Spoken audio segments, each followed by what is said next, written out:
भाई मेरे को तो ये दमदारी का जो खेल है ना वो देखने में मजा आ रहा है, इसको एंजॉय कर रहा हूँ बस।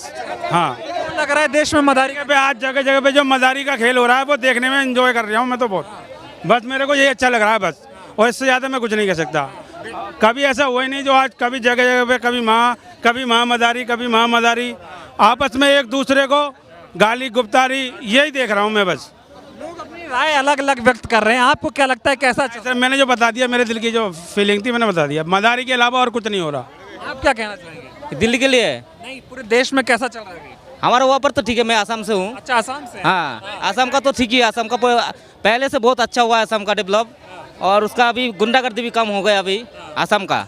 मैं आसाम का को बोल रहा हूँ, ठीक है। देश में सब बढ़िया है? मेरे हिसाब से ठीक ही है, मैं आसाम से रहता हूँ, आसाम का जानता हूँ। लोग कह रहे हैं महंगाई बढ़ रही है, बेरोजगारी बढ़ रही है। और इनकम भी तो बढ़ा है ना सबका, इनकम भी बढ़ा है। इनकम बढ़ रहा है? हाँ हाँ भाई साहब, इनकम बढ़ रहा है। भाई साहब इनको पता होगा, हमें तो कुछ पता नहीं इनकम के बारे में, हमें तो और घाटा ही है। एक बिना पहले वो एक महंगाई बढ़ता था हमें इतना मालूम है, संसद में पास होता था इस चीज़ पर बढ़ाऊंगा, इस चीज़ पर बढ़ाऊंगा। दूध के 3 महीने में 6 बार रेट बढ़ा है, बिना पूछे हुए सिलेंडर के 2-3 दिन में सीधा 50 रुपये कर दिया है। वो पब्लिक के पास आते आते मालूम है कितना हो जाएगा, 50 से सीधा 200-250 रुपया बढ़ेगा, तो गरीब आदमी तो मरेगा ही। महंगाई बढ़ रहा है? महंगाई कमाई कम गया, महंगाई बढ़ गया। और क्या कह रहे हैं? सरसों का रेट पे पहले तेल क्या रेट था अंकल?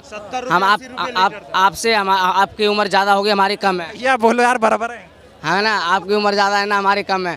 पहले कितना था? 60 रुपये, 50 रुपये, 70 रुपये लीटर आता था, आज ही रेट में 200 रुपये लीटर है। और आटा पहले कितना था? 10 रुपये किलो, 12 रुपये किलो, आज 37 रुपये किलो है, 40 रुपये किलो है। महंगाई किस चीज़ पे नहीं है सर, बताओ। देश भी तो तरक्की कर रहा है। देश तरक्की कर रहा है ना भाई साहब। अगर जो कहीं अगर जो आप रेलवे के आप रेलवे के सफ़र करते हो ना, रेलवे में जब रेलवे के जो बोल रहे हैं ना ये चीज़ है, रेलवे में जब सफ़र करोगे ना तब पता चलेगा। टीटी जब सुबह सुबह होता है ना तो कहता भाई आँख खोला हूँ तो बोहनी करने के लिए ना, किसी के बलि के बकरा चढ़ाना है तो चढ़ाना है। मैं खुद हम लोग अपने आँख से देखा हूँ टीटी के रिहर्सल। टिकट नहीं लेंगे तो चालान काटेगा ना? भाई साहब टिकट रहने के बाद में जब बंदा कोई जो जानकारी हो तो अच्छी तरह निरमा साबुन से फिंचाई कर देता है, और जो नहीं जानकारी है ना उसको पकड़ लेता था, भाई इसको कुछ नहीं मालूम है, इस अपने पर्ची चालान काटो और इसको अपने वो करो। भ्रष्टाचार चल रहा है बहुत ज़्यादा है। अच्छा, तो बीजेपी वाले तो ये बोल के आते हैं ना कांग्रेस में होता है। हम ही बीजेपी वाले के नहीं बोल रहे ना कांग्रेस के बोल रहे हैं, हम करें उसको सुधारो। पहले ठीक चल रहा था। पहले जो था पहले के तो हमें उतना नहीं सही बोल रहे, तो 2014 के बाद ही हमें नॉलेज आया है। अब मोदी जी के पहला वोट हम लोग जो गांव में दिए थे, हम लोग भी सपोर्ट करके दिए थे, क्योंकि मालूम है हम पैसे के लालच में नहीं दिए थे। हम गए से यहाँ से कम दिल्ली से छुटकारा मिलेगा, गाँव में जाऊँगा तो रोजगार मिलेगा, इस पर दिए थे। से बोला सबके हर शहर में शहरवासियों के रोजगार दे दूँगा। जब बिहार में गए तो बोले हम इतने रोजगार दे देंगे। बोलो चलो भाई, कम से कम प्रदेश से तो छुटकारा होगा, घर वाले के सामने रहूँगा। लेकिन जब दोबारा देखें तो मैं बोला भाई ये भी उनको जैसे जुमलेबाज है, जो भी आएगा वो जुमलेबाजी करेगा। अब तो जुमलेबाजी हो रही है। हाँ अंकल आपसे जानना चाहूँगा, अभी भाई साहब कह रहे देश में जुमलेबाजी हो रही, काम कम होता है, बातें ज़्यादा होती है, आपको क्या लगता है? हर किसी में देख लो, किसी भी बैठा के देखो, बहुत अच्छा काम हो रहा है, अच्छा हो रहा है। बहुत सराहनीय हो रहा है।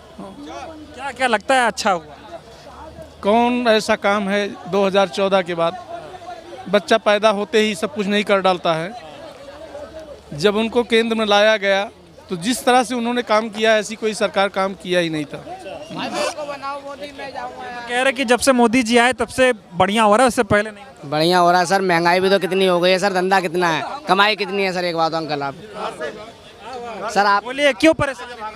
सर जी देखिए, हम उस कुर्सी की रिस्पेक्ट करते हैं, हम वो पीएम साहब हैं उसकी कुर्सी की रिस्पेक्ट करते हैं, बाकायदा आदमी की रिस्पेक्ट नहीं करते हैं।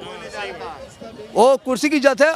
वो बोले कि हम रॉबर्ट वालों को जेल भेजेंगे, हम मनीष सिसोदिया के जेल भेजेंगे, ये करेंगे, हम वो करेंगे, कुछ ही नहीं करते हैं, वो खाली बकवास करते हैं।